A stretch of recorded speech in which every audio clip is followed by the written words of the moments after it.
Hello mga kaning-aning, ayan, welcome back to my channel or FB page. Ayan, nakita nyo po yung kamatis na yan.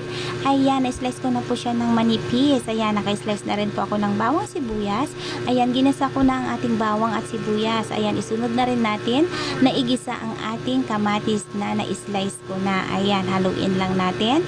Haluin lang natin ng ganyan. Pagkatapos po, pag kumulo na po yan ng kunti, ayan, pag nakulo po, ayan, kumukulo na siya. Ayan, takpan lang natin para po yung tubig is mag-disappear or mawawala. Ayan, kasi doon natin lulutuin ang ating kamatis. Ayan, makita nyo naman po, malapit na siyang maluto. Ayan, tinimplahan ko siya ng asin. Ayan, nilagyan ko rin siya ng kunting asukal para hindi po siya maging maasim kasi kamatis po yan, maasim po.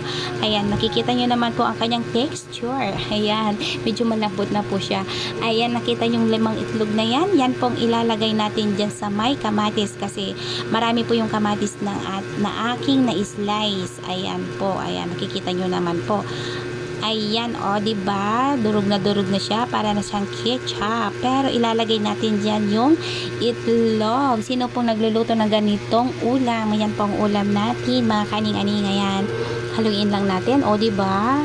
Luto na talaga siya. Ayan, nilagay ko na yung itlog. Hindi ko na siya in-stir sa may platito or mangkok, ganyan. Nilagay ko na lang talaga siya dyan. At dyan ko na lang hahaluin. Kasi pwede naman po yan. Ayan, malapit na po siyang maluto. Kunting-kunti na lang po talaga. Ayan po, ayan.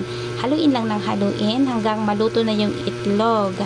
Ayan po, ayan, diba? O, luto na yan. Masarap po yan. Yummy, yummy.